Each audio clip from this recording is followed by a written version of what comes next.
Good morning students. इस video में हम जिक्र करने जा रहे हैं experimental determination of critical constants, क्रांतिक स्थिरांकों का प्रायोगिक निर्धारण। देखो, क्रांतिक अवस्थाओं पे सबसे पहले सेंट एंड्रयूज ने काम किया था। ठीक है, उसने CO2 गैस के क्रांतिक तापमान का निर्धारण किया था। तो उन किसी भी गैस के लिए क्रांतिक स्थिरांकों की गणना करने के लिए चित्र में दिखाए अनुसार एक उपकरण है। देखो, ये उपकरण किस सिद्धांत पे कार्य करता है कि जब गैस का द्रवीकरण होगा, मतलब गैस द्रव में कन्वर्ट होगी या फिर द्रव गैस में कन्वर्ट होगा, तो उनके घनत्व इतने अधिक नज़दीक होते हैं कि द्रव और गैस को पहचान पाना बड़ा मुश्किल होता है। ठीक है, उसमें ये सिद्धांत हमने को काम में लेंगे। ठीक है, इसमें देखो एक यू नली दिखाई गई है। इस यू नली के आगे एक बल्ब है। अब इस बल्ब में ये जहाँ मैंने वी लिखा है ना, यहाँ पे लिक्विड है। ठीक है, फिर आगे ये पारा भरा मरकरी भरा हुआ है और ऊपर जगह खाली छोड़ दी गई है और इसको ग्रेजुएटेड किया गया। मतलब ये एक तरह से किसकी तरह काम करेगा, मैनोमीटर की तरह, दाब मापने की तरह। ठीक है, इसको एक ताप स्थापी में रख दिया जिसमें एक टेम्परेचर के लिए थर्मामीटर फिक्स कर दिया। ठीक है, अब क्या करते हैं, इस ताप स्थापी में गर्म जल प्रवाहित करते हैं, गर्म द्रव प्रवाहित करते हैं, जिससे यहाँ जो लिक्विड है वो वेपर में चेंज होएगा। ठीक है, तो एक कंडीशन ऐसी आएगी, वो सारा का सारा लिक्विड वेपर में चेंज हो जाएगा। तो उस समय जो टेम्परेचर होता है उसको हम नोट कर लेते हैं। ठीक है, ठीक है, वो टेम्परेचर क्या कहलाता है, क्रिटिकल टेम्परेचर, TC। और उस समय यहाँ पे जो दाब है जो मैनोमीटर से ज्ञात कर लिया वो क्या कहलाएगा, PC। ठीक है, अब देखो, पहले इसको गर्म करते हैं, बाद में इसको ठंडा करते हैं। तो ठंडा करने के बाद वापस दो अवस्थाएं आ जाएंगी। पहले तो देखो ऊपर लिक्विड और वेपर थी, तो नीचे लिक्विड ऊपर वेपर। ठीक है, जैसे यहाँ पे लिक्विड।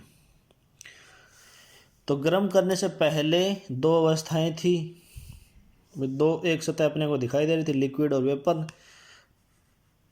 तो पहले हमने गर्म किया, जब ये गायब हो गई वो टेम्परेचर नोट कर लिया, और उसके बाद में ठंडा किया तो वापस प्रकट हो गई, वो टेम्परेचर नोट कर लिया।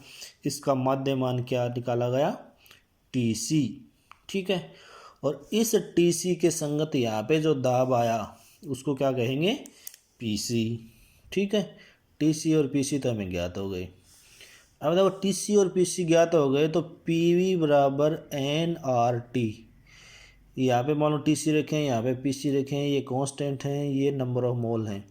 तो यहाँ पे जो वैल्यू VC आएगी ये क्रिटिकल वॉल्यूम की वैल्यू नहीं होती।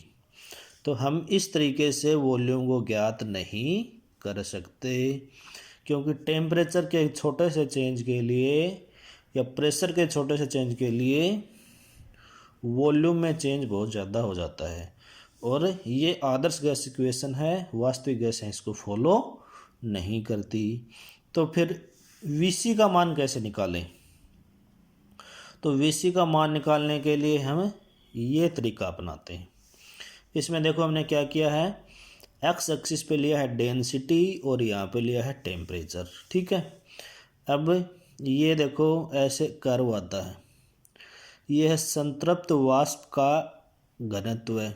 ठीक है, और ये है द्रव का घनत्व है। ठीक है, ये दोनों एक टेम्परेचर पर मिलते हैं, वो टेम्परेचर है TC। मतलब यहाँ पे संतृप्त वाष्प और द्रव दोनों मिलके, दोनों में विभेद करना संभव नहीं है TC पे। ठीक है, तो यहाँ पे जो टेम्परेचर होगा वो तो होगा क्रिटिकल टेम्परेचर। इसके संगत जो दाब है, इसके संगत जो घनत्व है वो क्या है, DC। ठीक है, वो क्या है, DC।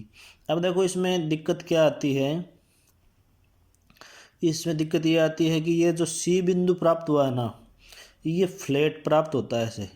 तो C की एक वैल्यू हमें ज्ञात करना, निर्धारित करना बड़ा ही असंभव मुश्किल कार्य है, क्योंकि ये फ्लैट ऐसे फ्लैट है। अब देखो यहाँ पे भी C का ये यहाँ पे भी हो सकता है, यहाँ पे भी, यहाँ पे भी, यहाँ पे भी। तो घनत्व की कौन सी एक वैल्यू लें? तो इन्होंने क्या किया, मध्यमान घनत्व है, मतलब जैसे 150 डिग्री पे संतृप्त वाष्प और द्रव का घनत्व लिया, उसका मध्यमान लिया, तो फिर वो ऐसे ऐसे ऐसे ऐसे ये यहाँ पे कर्व पे जहाँ पे काटता है उसको हमने क्या कह लिया, DC। इसको कहते हैं सरल रेखीय व्यास का नियम, सरल रेखीय व्यास का नियम। यहाँ से क्या निकल के आया अपने पास, क्रिटिकल डेंसिटी। और क्रिटिकल डेंसिटी से कैसे निकालेंगे, क्रिटिकल वॉल्यूम M/DC। तो यहाँ से अपने को मतलब उसके गैस के अणुभार में DC का भाग दे देंगे, तो क्या निकल के आ जाएगा, क्रिटिकल वॉल्यूम। इस प्रकार PC, VC और TC तीनों को प्रायोगिक रूप से निर्धारित कर सकते हैं। तो अपने को ये उपकरण और ये सरल रेखीय व्यास के नियम के लिए ये रेखा चित्र ध्यान में रखना है।